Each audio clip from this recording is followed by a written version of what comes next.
Haryana warehouse corporation के MD है Sanjeev Verma. IAS officer Ravindra Kumar और एक अन्य के खिलाफ एफआईआर दर्ज। पंचकुला से इस वक्त की बड़ी खबर आपको पंचकुला से बता रहे हैं। आईएएस अशोक खेमका ने दर्ज कराई एफआईआर। एमडी संजीव वर्मा के खिलाफ दर्ज की एफआईआर। हरियाणा के आईएएस अधिकारी अशोक खेमका ने पुलिस को दी शिकायतों में आईएएस संजीव वर्मा के अलावा रविंद्र कुमार के खिलाफ अनेक खुलासे किए हैं। शिकायत में खेमका ने कहा है कि वर्मा और रविंद्र ने व्यक्तिगत प्रतिशोध में मेरे खिलाफ भ्रष्टाचार के आरोप लगाए हैं। वो दोनों मेरे खिलाफ व्यक्तिगत द्वेष रखते हैं क्योंकि अतीत में मेरी कुछ कार्रवाई से दोनों प्रभावित हुए थे। इस वक्त की बड़ी खबर आपको बता रहे हैं पंचकुला से। आईएएस अशोक खेमका ने दर्ज कराई एफआईआर।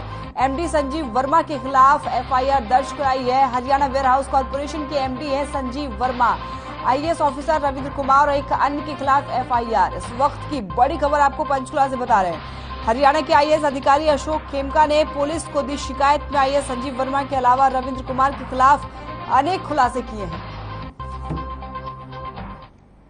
रुक कर लेते हैं इस वक्त की दूसरी बड़ी खबर की। प्रदेश में लगातार बढ़ रहे हैं कोरोना के मामले। पिछले 24 घंटे में 517 नए कोरोना केस मिले हैं। वहीं प्रदेश में एक्टिव केसों की संख्या 1960 पहुंच गई है।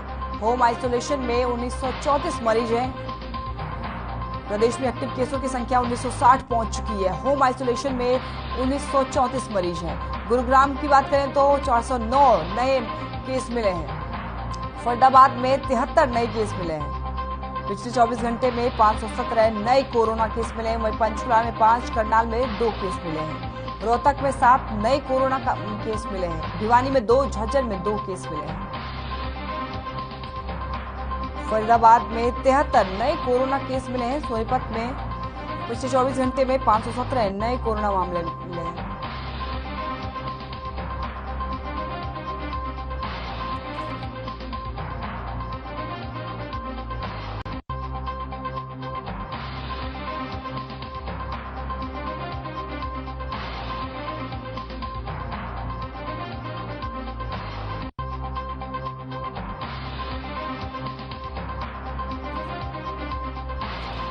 फरीदाबाद में 73 नए केस मिले हैं।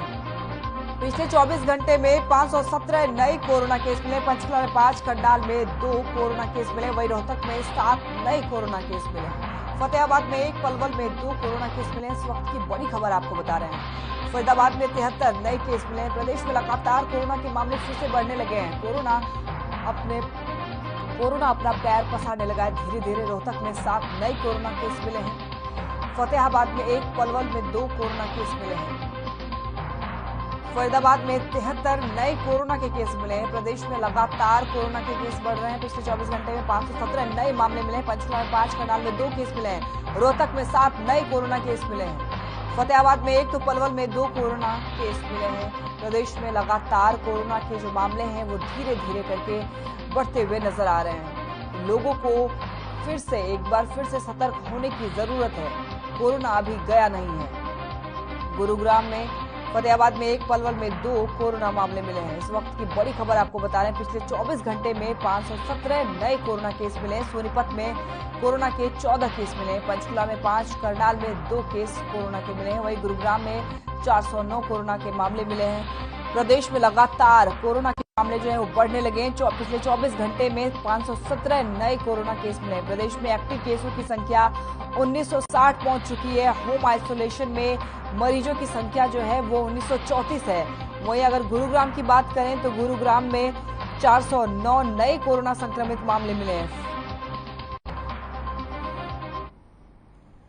हरियाणा के राज्यपाल बंडारू दत्तात्रेय ने पंचकुला के इंद्रधनुष सभागार में आयोजित पुलिस अलंकरण समारोह के दौरान हरियाणा पुलिस के अधिकारियों और कर्मचारियों को राष्ट्रपति पुलिस पदक और पुलिस पदक से सम्मानित किया है। राज्यपाल ने हरियाणा पुलिस के 11 अधिकारियों और कर्मचारियों को विशिष्ट सेवाओं के लिए राष्ट्रपति पुलिस पदक तथा अन्य 81 को सराहनीय सेवाओं के लिए पुलिस पदक से अलंकृत किया है।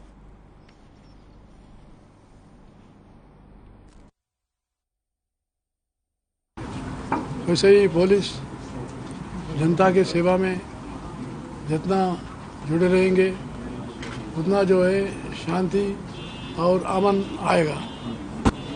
इसके लिए पुलिस जो है आम जनता के बीच में सद्भाव निर्माण करना और किसी भी परिस्थिति को मुकाबला को डट के काम करना, तो इसका साहस जो है बताना, ये आगे अच्छा बढ़ रही है।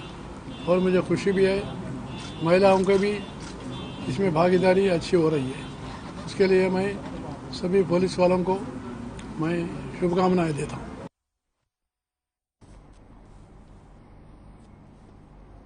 चंडीगढ़ में हरियाणा के पंचायत मंत्री देवेंद्र बबली का बयान सामने आया है। आपको बता दें कि उन्होंने कहा है कि प्रदेश में 20 लाख के करीब प्रॉपर्टी थी, जिसमें से 13 लाख को आइडेंटिफाई करके सर्टिफिकेट देने का काम किया है और साथ ही ई लाइब्रेरी बनाने का काम शुरू हो गया है। इसके अलावा गांव के जियो टैग के साथ जोड़ने का भी काम शुरू कर दिया गया है। वहीं 3200 से 3500 के करीब बिल्डिंग है और 1000 बिल्डिंग में युवा क्लब बने हैं, उनको भी नए तरीके से अपग्रेड करेंगे। साथ ही महिलाओं के लिए भी संस्कृति भवन का काम शुरू किया गया है। महिलाओं के लिए भी संस्कृति भवन बनने जा रहे हैं। जो लाल डोरा मुक्त योजना, समाज की योजना को हम लेके आए हैं, उसमें लगभग हम जो हमारी पंचायत की गांव की प्रॉपर्टियां थी 20 लाख के आसपास आइडेंटिफाई किया था और उनको हम 13 लाख के आसपास सर्टिफाइड करके उनको सर्टिफिकेट दे चुके हैं। इसी तरह पे हमारे ग्राम पंचायत में जो हमारे गांव की जितने एसेट्स हैं, उसके अंदर हमारी जो बनी हुई बिल्डिंगें हैं, चाहे किसी भी नाम से बनी हुई हो, साथ में चाहे हमारी एग्रीकल्चर लैंड है, उसको भी हमने जियो टैग के साथ विद कोड और उसको जोड़ने का काम हमने शुरू कर दिया है। और बहुत जल्द हमारे जो पंचायत डिपार्टमेंट के कितने एसेट्स हैं, कुछ हमने आइडेंटिफाई भी कराए, जैसे हमारी बिल्डिंग थी करीबन 3200 से 3500 के आसपास बनी हुई बिल्डिंग है, वो आइडेंटिफाई हुई है। हरियाणा के कृषि मंत्री जेपी दलाल ने वीडियो कॉन्फ्रेंसिंग के जरिए कई जिलों के, आपको बता दें कि उपायुक्तों के साथ उन्होंने गौशाला में चारे की उपलब्धता के संबंध में समीक्षा बैठक की और अध्यक्षता की। उन्होंने जिला उपायुक्तों और विभागीय अधिकारियों को मानसून से पहले प्रत्येक गौशाला में चारे की उपलब्धता सुनिश्चित करने के लिए युद्ध स्तर पर कार्य करने के निर्देश दिए हैं। साथ ही उन्होंने उपायुक्तों को निर्देश देते हुए कहा है कि ये सुनिश्चित करें कि राज्य में किसी भी गौशाला को चारे की कमी के कारण कोई कठिनाई न होने पाए। यदि आवश्यक हो तो लोगों को चारा दान करने के लिए भी प्रोत्साहित किया जाना चाहिए। वहीं पशुपालन मंत्री ने यह स्पष्ट करते हुए कहा है कि चारे की अंतर जिला आवाजाही पर किसी प्रकार का कोई प्रतिबंध नहीं है, इसलिए सभी जिले आपसी तालमेल के साथ चारे की उपलब्धता करवाना सुनिश्चित करें।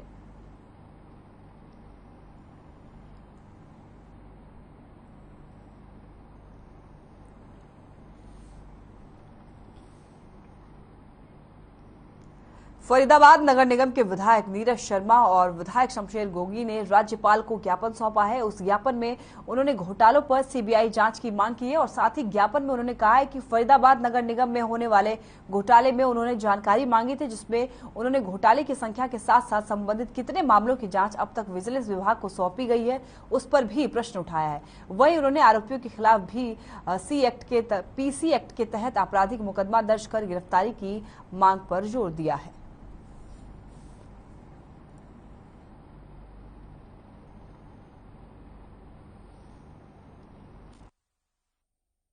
आज मैं और मेरे बड़े भाई शमशेर गोगी जी, हमको समय मिला माननीय राज्यपाल जी का, तो जो भी घोटाले थे उनकी हमने सीबीआई जांच की मांग करी है।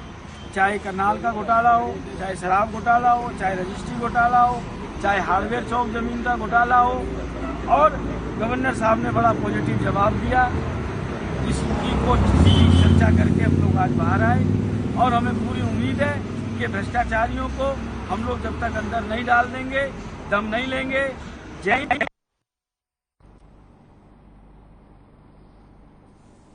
फरीदाबाद नगर निगम के विधायक नीरज शर्मा और विधायक शमशेर गोगी ने राज्यपाल को ज्ञापन सौंपा है और इस ज्ञापन में उन्होंने घोटालों पर सीबीआई जांच की मांग की है।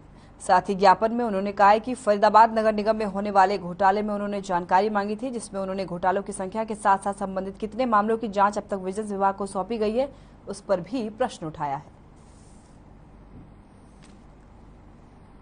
महेंद्रगढ़ शहर में पूर्व शिक्षा मंत्री रामविलास शर्मा ने पार्टी की ओर से नगर परिषद और नगर पालिका चुनाव की तैयारियों को लेकर शहरों के प्रत्येक वार्ड में बूथ प्रमुखों के घरों पर झंडा लगाने के कार्यक्रम का शुभारंभ किया। वहीं इस अवसर पर आपको बताते चलें कि पूर्व शिक्षा मंत्री प्रोफेसर रामविलास शर्मा ने कहा है कि कार्यकर्ता पार्टी की रीढ़ की हड्डी होते हैं। कार्यकर्ताओं के ही बदौलत बीजेपी आज विश्व की सबसे बड़ी पार्टी है। रामविलास शर्मा ने कहा है कि भारतीय जनता पार्टी ने प्रदेश में प्रस्तावित नगर परिषद और नगर पालिका के चुनावों की तैयारियों के लिए शहरों के प्रत्येक बूथों और प्रमुखों के घरों पर पार्टी का झंडा लगाने का कार्यक्रम महेंद्रगढ़ से शुरू किया है और इस कार्यक्रम के तहत शहर के प्रत्येक वार्ड के बूथ प्रमुख के घर पर पार्टी का झंडा लगाया जाएगा।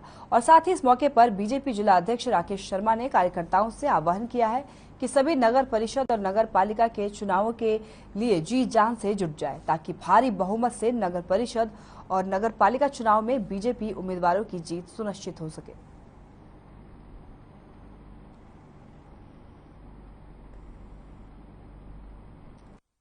नगर पालिका चुनाव की विधिवत शुभारंभ बीजेपी का झंडा अपने कार्यकर्ताओं के परिवार पर लगा के शुरुआत की है और ये 15 नंबर वार्ड में रमेश शर्मा जी के मकान पर ये झंडा लहरा करके आज हमने हरियाणा में भारतीय जनता पार्टी नगर पालिका नगर परिषद के चुनावों की संगठन की जो तैयारी है उसका शुभारंभ हमने महेंद्रगढ़ से किया है।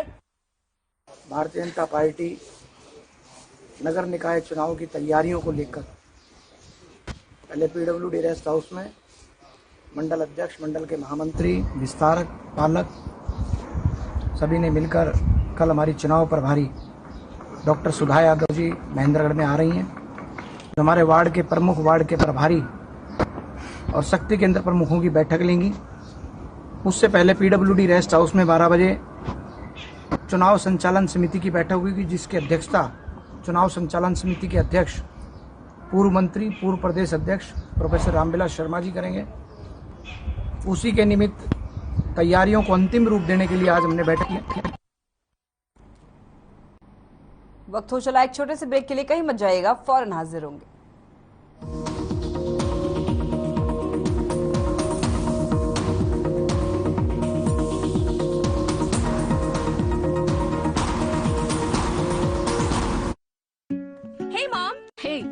I can download a song really fast.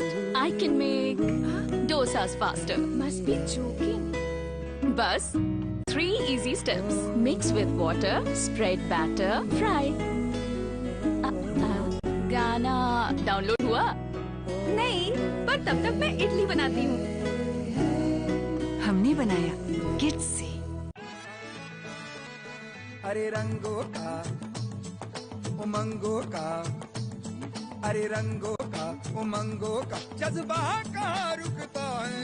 मन साफ है तेरा अंदर तो बाहर दिखता है। हर रिश्ते का एहसास रखते हैं, हर घर में अपनी पहचान खास रखते हैं। हम निरमा एडवांस हैं, मन की तरह कपड़े भी साफ रखते हैं। निरमा एडवांस। मेरे जैसा कोई दूसरा चुलबुलापन जिसकी हर बात में घुल जाए, जिंदगी में रंग भर दे। मेरी जैसी मेरी अपनी पताका। पताका चाय, गजब का स्वाद।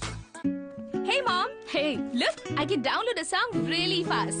I can make dosas faster. Must be joking. Bus 3 easy steps. Mix with water, spread batter, fry. गाना डाउनलोड हुआ? नहीं, पर तब तक मैं इडली बनाती हूँ। हमने बनाया किड्स से। अरे रंगों का उमंगों का जज्बा कहाँ रुकता है। मन साफ है तेरा अंदर तो बाहर दिखता है। जो अच्छा हो, जो सच्चा हो, वही तो दिखता है। हम निरमा एडवांस हैं, मन की तरह कपड़े भी साफ रखते हैं। निरमा एडवांस। पंजाब है जसप्रीत का ठिकाना, मुंबई है आदर्श का आशियाना, केरल का गोविंदन निवासी, कोलकाता में जन्मे है काशी। हर हिंदुस्तानी की शान ARB बियरिंग्स जोड़े सारा हिंदुस्तान। अरे रंगों का उमंगों का, अरे रंगों का उमंगों का जज्बा कहाँ रुकता है। मन साफ है तेरा अंदर तो बाहर दिखता है। हर रिश्ते का एहसास रखते हैं, हर घर में अपनी पहचान खास रखते हैं। हम निरमा एडवांस हैं, मन की तरह कपड़े भी साफ रखते हैं। निरमा एडवांस।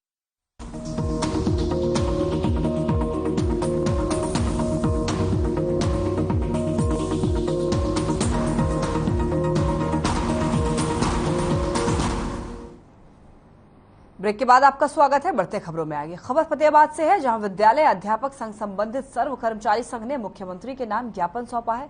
वहीं भगत सिंह बेनीवाल की अध्यक्षता में खंड शिक्षा अधिकारी कार्यालय पर धरना देने का आयोजन किया गया। धरने को संबोधित करते हुए सरजीत यादव ने कहा है कि शिक्षा पर हर एक बच्चे का अधिकार है, लेकिन मॉडल संस्कृति स्कूल के नाम पर केवल अंग्रेजी माध्यम में ही दाखिला कर रही है। उसके बाद आज तक किताबें इंग्लिश मीडियम की आई, किसी स्कूल में पूरा इंग्लिश मीडियम का स्टाफ नहीं है, नए कोई और शिक्षाएं होती है, वो है मास्टर के बोर्ड के नाम बदल दिया गया है, बहुत कुछ नहीं है। आज का हमारा ज्ञापन है हरियाणा सरकार मुख्यमंत्री को। सोनीपत में आजादी के अमृत महोत्सव के अंतर्गत किसान भागीदारी प्राथमिकता हमारी अभियान के तहत कृषि मेले का आयोजन किया गया। जगदीशपुर कृषि विज्ञान केंद्र में आयोजित हुए इस कृषि मेले का शुभारंभ राय विधायक मोहनलाल बड़ौली ने किया है और इस मेले का मुख्य उद्देश्य आधुनिक कृषि पद्धतियों के प्रति किसानों को जागरूक करना है और जिसके लिए प्रदर्शनी भी लगाई गई।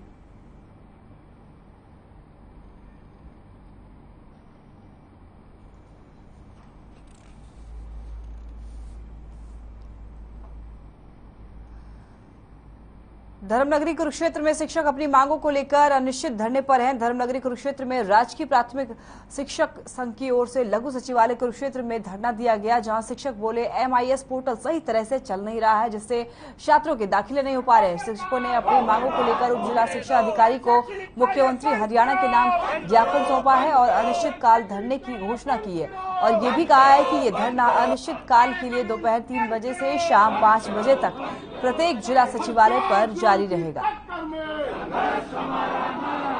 हजार जुल्म की टक्कर में निकम्मी सरकार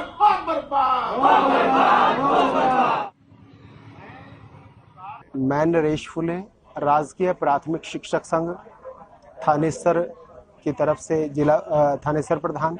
सरकार कुछ ऐसी नीतियां लेकर आ रही हैं जो पूरी तरह से शिक्षा विरोधी हैं और सरकारी तंत्र को खत्म करने वाली है।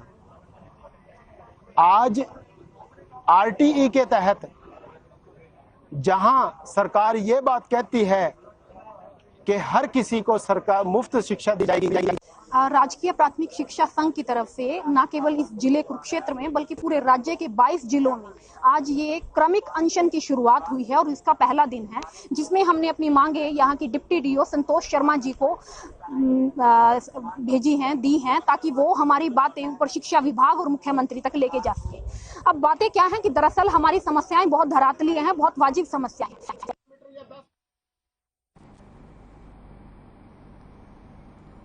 रतिया में लोकल गोदामों में गेहूं लगाने की मांग को लेकर मजदूरों का धरना 7वें दिन भी जारी है। वहीं भारतीय किसान यूनियन खेती बचाव के प्रदेश अध्यक्ष जर्नल सिंह मलवाला में धरने भी पहुंचे और प्रदर्शन का समर्थन किया। प्रदर्शनकारियों का कहना है कि केंद्र सरकार रतिया की बजाय गेहूं को बरवाड़ा और खेलड़ की गोदामों में लगाना चाहते हैं। वहीं मजदूरों की मांग है कि रतिया लोकल गोदामों में गेहूं लगाया जाना चाहिए ताकि उनकी रोजी रोटी बनी रहे।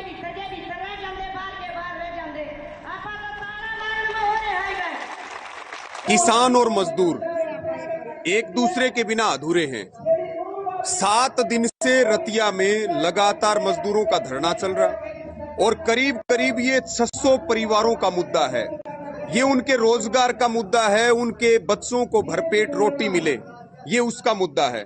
7 दिन हो गए मार्केट कमेटी के सामने धरने पर बैठे हैं और मंडी में सारा काम ठप पड़ा है, उठान नहीं हो रहा है। इस बारे में हमारा ये कहना है कि हम पूरे तरह तन मन धन से जो किसान यूनियन है वो इन भाई और इन बहनों के साथ है। जो भी लड़ाई होगी आगे की हम इनके साथ रहेंगे। और जो ये सरकार ये चाहती है कि भाई किसान और मजदूर के अंदर एक अलगाव हो, नहीं, हम किसान और मजदूर एक ही सिक्के के 2 पहलू हैं और हम एक साथ लड़ेंगे। क्योंकि सरकार का मामला ये है, जो 3 काले कानून थे जो अंदर खाते बाहर के खाते में बंद कर दिए गए हैं, पर वो कहीं ना कहीं नीचे अडानी अंबानी के अब भी गोद ले रखे हैं। जो अडानी अंबानी उनके सेलों में गेहूं बेचने का इनडायरेक्ट रास्ता निकाला है, पर इनको शायद पता नहीं जब तक सेलों में गेहूं पहुंचेगा उसके बीच में एक किसान और मजदूर खड़े हैं।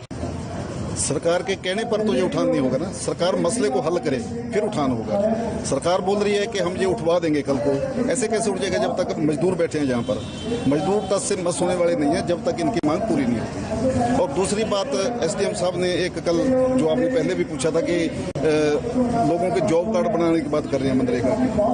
मैं SDM साहब से पूछना चाहता हूँ, क्या उनको SDM का पद छोड़कर वो कोई मास्टर की जॉब कर सकते हैं? क्योंकि ਜਦੋਂ तक ये माल उठेगी लगना जो तक उदों तक किसानों के खाते। खबर हिसार से है, जहां पिछले 2 साल से आर्मी भर्ती का पेपर नहीं हुआ है, वही आर्मी भर्ती का पेपर करवाने और सभी रुकी हुई भर्तियां फिर से शुरू करने के लिए छात्रों ने प्रदर्शन किया है और जिला प्रशासन के माध्यम से सरकार को ज्ञापन सौंपा है। वही छात्र नवीन ने कहा है कि हमारी मांग है कि सरकार जल्द से जल्द इस भर्ती को पूरा करे और 2 साल के लिए जो भर्ती रुकी हुई है उनमें युवाओं को उम्र की छूट दी जाए, क्योंकि जिन्होंने तैयारी की थी अब वो आर्मी की तय उम्र से ज्यादा के हो चुके हैं।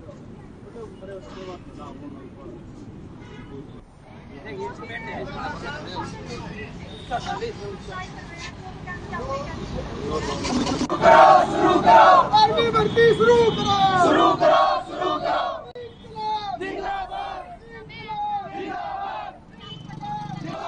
पिछले 2 साल से आर्मी भर्ती का पेपर नहीं हुआ है,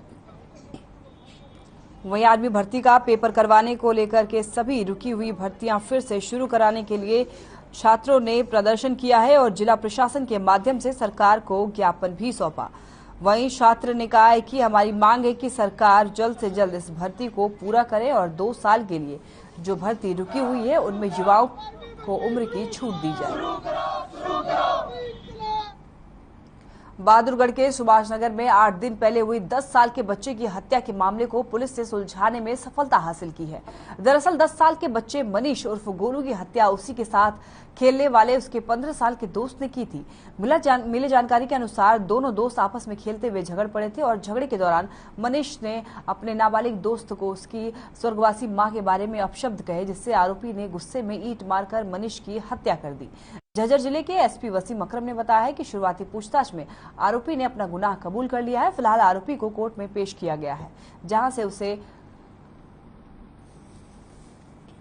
आगे की कार्रवाई की जाएगी।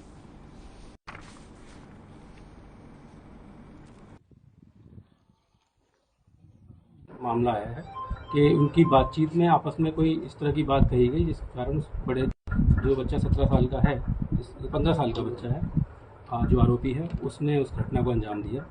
ईंट मारकर उस बच्चे की हत्या की गई और ये पाया गया है कि जहाँ पे डेड बॉडी पाई गई थी उस जगह पहले से कुछ जगह आग जल रही थी, तो वहाँ पे कूड़ा जो पड़ा था उस कूड़े को उसके ऊपर डाल के और जो प्लास्टिक का कट्टा था उसको डाल के उसमें बॉडी को डिस्पोज ऑफ करने की एक कोशिश की गई थी उस बच्चे के द्वारा। तो सर जो मृतक बच्चा था उसके मामा का खुद का मकान है और उसमें किराए पर रह रहा है या दोनों किराएदार है? जो आप लोग को जानते हैं कि ये जो परिवार है जिस परिवार ने अपना बच्चा खोया है, ये प्रवासी मजदूर है, यहाँ काम करते हैं। इनके मामा के 2 मामाओं का परिवार यहीं लाइन पार्क एरिया में रहता है।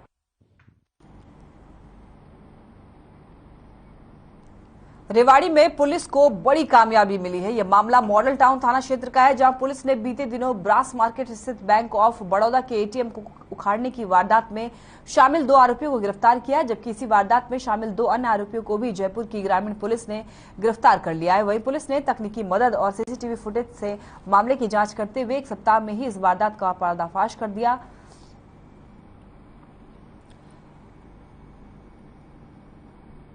जानकारी के मुताबिक ATM लूट की वारदात में 4 आरोपी शामिल थे। वहीं आरोपियों ने अपना जुर्म कबूल कर लिया है।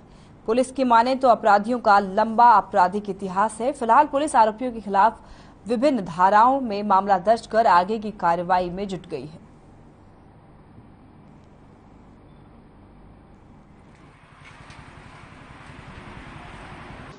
ब्रास मार्केट में एक वारदात हुई थी जिसमें कुछ एक्यूज्ड जो कि एक वैगनआर कार में आए और बैंक ऑफ बड़ौदा जो ATM है उसको उन्होंने टारगेट किया और with the help of gas cutter उसको काटने की इन्होंने कोशिश की। इस आधार पर थाना क्षेत्र मॉडल टाउन में एक FIR हमने दर्ज की थी और मामले की गहनता से जांच की गई और जो हमारी स्पेशलाइज्ड जो CIA यूनिट्स हैं उनको एक्यूज्ड के ऊपर काम करने के लिए लगाया गया।